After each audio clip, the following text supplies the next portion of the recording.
It's been teased that terrain's going to be getting even more powerful in 9th than it is in 8th, so let's talk about a bunch of tips and tricks that we can use to outwit and outmaneuver our foes.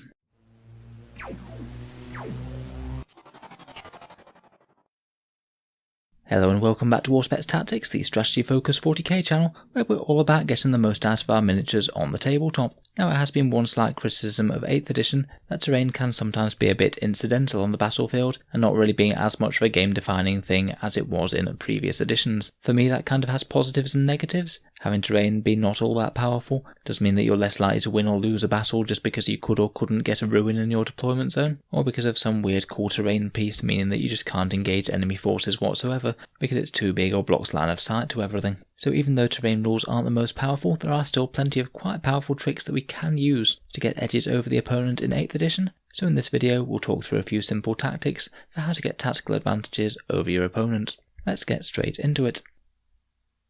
Firstly, let's run through some of the basic types of terrain, and the most important thing is to discuss all terrain before a game with your opponent. No matter what you wind up playing it as, it's just important that everyone's on the same page, so you're not thinking that you're going to be getting cover saves from something and your opponent thinks that you aren't. Games Workshop's system is largely fairly self-explanatory, but seeing as a lot of terrain is scratch built or comes from other sources, they may have bases or they may not have bases, there can be things that are genuinely ambiguous. First of all, the most common type of terrain is area type terrain, things like woods, ruins, or various other battlefield debris that clearly grants some sort of cover, with the typical rule being that the entire squad has to be on the base. If you're infantry then you get a cover save, but if you're another type of model, say a vehicle for example, you have to both be on the base and also at least 50% obscured from the firing units. Then we have ruins, which are probably the most common type of terrain throughout the 41st millennium. They generally have multiple levels, with units being able to be set up in the top levels, but only infantry, beasts, swarms and units with fly can get up to the top floors of ruins, and infantry have even greater advantage through them as they can move straight through any floors and walls even if they're completely solid. It represents them using doors, hatches or windows or things to be able to traverse them easier than other unit types. Fly units can of course effectively do this as well, as they ignore intervening terrain during their movement. These interactions can make infantry and flying units really quite good for dealing with ruins, as it means that you can do tricks like charging from out of line of sight for example, or disappear off into some ruins where some other enemy unit types can't follow. Then we have woods and craters, which generally impose a -2 to charge penalty if your unit is charging through them that turn, so it can be a reasonably helpful one to set up a unit in if you want to help break enemy charges. In general, woods are treated as area terrain for cover saves, but craters aren't. Hills in 8th edition generally don't give cover saves either, and their only real impact in the game is any line of sight blocking that they can provide by being taller than your units behind them. And barricades have some interesting interactions with infantry, where if your infantry are standing less than 1 inches behind them and the enemy is shooting from the other side, then they get the cover save benefit of +1 to cover. And also you can charge and fight over a barricade and you count as being in combat even if you're less than 2 inches from the opponent. A lot of people will have terrain without any sort of bases, which can make attributing area terrain a bit problematic. Generally, I discuss these sort of things with your opponent before the game. Common solutions that I've seen are if you're touching the edge of the ruin and you count as having a cover save for the area terrain type thing, or being a bit more generous and saying if you're within 1 inches of any part of this ruin, then you count as being in area terrain. The exact details don't tend to matter all that much, just provided you're all playing off the same set of rules. So let's talk a bit about how you can bend terrain to your advantage then. One of the first and biggest advantages that terrain can give you is when you actually come to set up your army. Typically in games of 40k, one person will be able to pick which side of the battlefield they're on, and if you are playing a proper competitive game, then you should absolutely take this advantage. Though I accept that in more casual games, a lot of the time players can't be bothered to change sides, as it can be a bit disruptive as you're setting up. If you are trying to play a bit more of a competitive game though, then you should absolutely take the side that's best for you, even if you have to apologise to your opponents and ask them to move round. The main thing that you need to look out for is line of sight blocking terrain. I'd place primary importance on that. Generally you want more of it in your own deployment zone than your opponent, as this will give you the maximum opportunity to hide your own units from enemy firepower and deny your opponent the maximum opportunity to do the same. Even if you're playing an assault army that has very little in the way of guns, denying line of sight blocking terrain to your opponent can still be pretty handy, as it's just shutting down their options and their ability to keep units safe. You can also think about the terrain in the midfield, what might be easiest to advance behind, and after that you should consider things like area terrain. If there's loads of it in one half, then it might well be an advantage, as it means that your troops could be getting cover saves that bit easier. You should also think about objective placement. Quite a lot of Games Workshop's missions involve this, and it absolutely can be a tactical advantage to put objectives in places that are a really big problem for your opponent. There's often no restriction on placing objectives in the top floors of ruins and things, so if you have an army with loads of fly or fast moving things, then that can be a really good way of keeping them out of your opponent's reach, particularly if your opponent's mainly playing ground-based vehicles, things like Imperial Knights or something. Personally, I'm a lot more of a fan of objective missions that have to put them on the ground floor because of that reason, because one person can essentially just put a bunch of objectives that their opponent can basically never score, no matter how close to them they try and get. However, if you are trying to get every competitive edge, then that can be one way to make things difficult for your opponent. Similarly, if they're using a lot of these ground-based vehicles, you could put them deep inside buildings, where again they might struggle to get to them. You can also think about either putting them deep inside terrain or right out in the open, depending on who you think is going to be winning the firepower war. If you basically want to incentivize your opponent to stand all their troops right out in the open and be shot by your guns, then putting objectives right in the middle of no man's land with no cover nearby is certainly a reasonable idea. And because you can't place objectives too close to other objectives, you can actually stop your opponent placing objectives in pieces of terrain by setting up an objective just outside of them, and then denying that area to any future objective placement. Let's move on to some more tricks in-game now, and we'll talk about ruins first, as those infantry and movement rules really give you opportunity to exploit them. This will of course be a bit different whether you're playing ITC type missions, where ground floor ruins block line of sight, which is a change that I wouldn't be surprised if it happens in 9th edition 40k either. Even if you're not though, then there do tend to be plenty of ruins that give good line of sight blocking on the ground floor, just because they don't always have all that many windows. Firstly, you can use line of sight blocking ruins to avoid overwatch from charging units. Say if you have an infantry unit or a fly unit that's charging, if it's parked on the other side of the ruin and then charges straight through, then they can avoid any overwatch, so it can be a really simple decision to make. If you have the option for charging either in cover or out of cover, then you should charge from in cover usually. There's a couple of pretty gamey ways that you can avoid being charged with ruins. Say if you have a big unit that can take up pretty much an entire floor of a second floor ruin, then you might be able to stop your opponent charging completely, even if they're right on the floor below. If there's no way that your opponent can fit a model on that second floor just because you've taken it all up with your own models, then it means that they won't be able to charge because they won't be able to place a unit within 1 inch of yours. This is definitely a sort of bad feeling mechanic, and they did say that this sort of thing might be addressed in 9th edition, as it seems a bit silly having, say, a unit of Eldar Dark Reapers just standing all over the floor and stopping a massive unit of Orc Boys walking straight up and crumping them, when they would blatantly easily shred them in close combat. You can achieve a similar effect by, say, having one character standing on a small box that's greater than 1 inch off the ground. Technically, your opponent can't put their base within 1 inch of that model, so therefore they can't charge them. It's a very silly rule indeed, and again I really hope it's something that they'll fix. With combat, it's important to remember that 1 inch distance is the only thing that matters, and it doesn't actually matter if there's intervening terrain between you in that 1 inches, it doesn't stop you from fighting. In this example, the Chaos Marines were trying to cower away inside a ruin and escape the Emperor's justice. Unfortunately, the Chaos player placed one right up against the edge of the ruin wall, and it means that the Primaris Marine player can actually put a Marine that's within 1 inch of that Chaos Marine.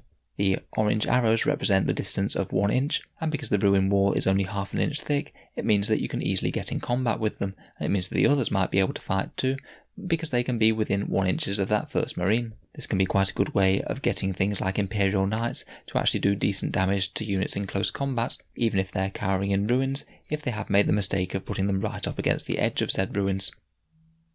However, you can easily counter this with positioning. This time our Chaos Marines have played a little bit more cagey, where they've deployed in a crafty formation where they're just greater than 1 inch away from the edge of the ruin wall. That means that the Primaris Marines can't actually charge them at the moment because they're just greater than 1 inch away, but there's still not quite enough room to position one Primaris Intercessor in the gap between, due to how close the Chaos Marines are to the ruin walls. Unless they go around the sides or back of this ruin, those Chaos Marines are now basically entirely unchargeable, and this can be very problematic in the right sort of scenarios. If you are playing ITC, or one of the other variations that uses line of sight blocking ground floor ruins, then you can get the magic box scenario, where you can get ruins that are enclosed on all 4 sides. This means that units that are deployed inside might not ever be able to be shot, unless your opponent has ignores line of sight weaponry. I think this is a bit of a flaw in ITC's house rules, to be honest, as I'm just not a fan of things that completely remove interactivity from the game. Nevertheless, if you are playing with these rules, then it can be a powerful way of getting a troops unit to be entirely safe for large parts of the game, particularly if you deliberately set up an objective within that magic box. so your troop unit can just sit there merrily and capturing the objective and potentially set them up so they can't even be charged, as per that previous example with the ruin. Finally, using line of sight blocking terrain can be pretty handy for screening characters. Under the current character rules, characters can't be targeted unless they're the closest unit to the enemy, and that includes units that aren't in line of sight. So these Primaris Marines on the bottom left can't shoot that Chaos Lord, which is the only thing that they can see.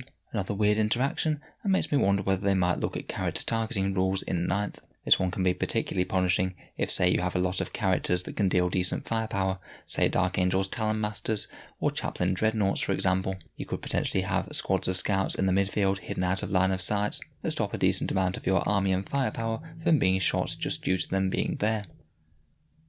Moving on to other terrain tactics that aren't quite so ruin-centric. First of all, it's important to remember that if any part of any model can see any other, then you can shoot them as per the rules, unless you've agreed with your opponents not to count things like banners or things before the game, which is perfectly reasonable to do. Then you can absolutely draw a line of sight from your Land Raider's left track to one of the veins on the back of an Eldar Wraith Knight and then shoot it at full effect. The imagery is a bit silly, but I'm sort of happy to play with it, as it provides a definite yes or no answer, rather than many ambiguous things as to whether or not they should count as a core part of the model, and I'm happy to believe that big tanks and things could adjust their positioning by a small amount to get better line of sight on a target. Basically, don't be afraid to draw some slightly janky lines of sight. For better or worse, it is how the game works at the moment. If we come to area terrain, when you're trying to gain cover saves, the current wording means that to be within area terrain, any individual model only has to be partially within it. The toe-in cover rule is very much alive and well in 8th. Basically, each individual model in this squad is counted as being within this grey area terrain here, which means they will be getting a cover save if someone decides to shoot them. Also, one slightly unusual rule interaction that not a lot of people realise exists is that you can remove casualties from outside terrain from one round of shooting, and even within the same round of shooting, that means that your unit can suddenly gain a cover save. Say the Space Marine squad suffered 20 wounds from Chaos Space Marine bolters from a very big unit of Chaos Marines. Saves are technically rolled one at a time as per the core rules, so you could roll the saves for the two that were out of cover first, and they'd be saving on a 3+. I suspect having to take all these saves, they would be cut down on a 3+ save, and then for any subsequent saves, you can take it on a Marine squad with the cover save, so they will get a 2+ save after that. Say if it took 12 bolter shots to down the first 2 intercessors, provided you roll them one at a time, then it means that the subsequent 8 can be taken on a 2+ save, which can increase the survivability of your unit quite significantly. One often neglected aspect of terrain is exactly how high it is, and this can often be a way to really provide some very good protection to some of your flying units, or units with sniper rifles, particularly characters. If you're flying a flyer around the battlefield, then you're perfectly within your rights to balance them on the top floors of ruins if the model can be placed there, even if the base overhangs the edge. Again, I'm not the biggest fan of this rules-wise, and I believe that they have stopped things like this in ITC, but not in Core Games Workshop games. Basically, if you have an Eldar Crimson Hunter whose guns are pretty long range, then putting them up in the top floors of ruins can basically mean that you're a bit further away in terms of range from enemy units trying to shoot them. But also if your opponent has units that might want to charge them, say orcs with a big unit of storm boys, then they're not likely to be able to, due to the distance charging from ground level, and the fact that there might not even be anywhere to put a model within 1 inch of the flyer. Again, not the biggest fan of this one as it removes interactivity by quite a lot, but it can be a solid way of keeping your flying vehicles safe. It certainly applies to a lesser extent to things like shooty characters. Big mechs with shock attack guns and Vindicare assassins just love to be at the top of buildings, as it means they're not very likely to be the closest unit to enemy troops for shooting, and it also offers great lines of sight. Finally, if your opponent is using things like Imperial Knights, or other big fighty vehicles and things that want to be charging towards you, like Lord Discordants, then try and remember just how easy it can be to block off choke points and mess with their movement. They have absolutely massive bases, can't move through ruin walls or other pieces of terrain. Technically they can't even move through them even if they're quite small pieces. I don't believe that Titanic units can even cross things like barricades unless you're willing to house rule it with your opponents. In this example, these 2 Primaris Space Marines are quite bravely stopping the movement of this huge Chaos Knight because they've just positioned themselves in between 2 buildings 2 inches apart, and this distance plus the extra 1 inch buffer zone where the Knight can't go closer to them than this means that he really just can't get that base through in any way. They might have stopped him an entire turn's movement towards the enemy. That's basically the only thing that he's going to be able to charge this turn is them, so he's going to have to waste all of his combat might just killing 2 Space Marines. So I hope you've enjoyed some of the crafty terrain manoeuvres. Even with quite a weak terrain set in 8th edition, there are some pretty nasty tricks that you can play to give your units the edge or the first strike on your opponents. To be honest, a lot of these do seem quite counterintuitive in terms of cinematic gameplay, and that's one of the reasons that I'm not necessarily a massive fan of the idea of terrain making a much bigger impact in games, as they say it might in 9th. I feel if it does get a lot stronger, we might see a bit more of these type of shenanigans, which I'm not sure are necessarily that great for the game as a whole. I guess we'll have to wait and see though. If I have made any errors or I've got anything wrong in this video, please let me know down in the comments, and I'll post a pinned comment to make any corrections to any interactions that I've misunderstood. If you enjoyed the video, then feel free to subscribe to Auspex Tactics. We've got regular 40k tactics and discussion coming out pretty much every day.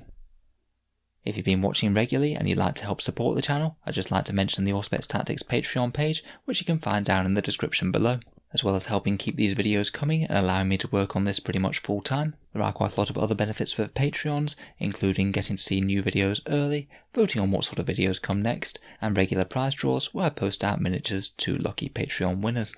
If any of that sounds good, or you'd just like to help support the channel, then the link is in the description below. A big thank you to my current Patreons for making this all possible. In any case, a massive thank you for listening, and I'll hope to see you guys next time.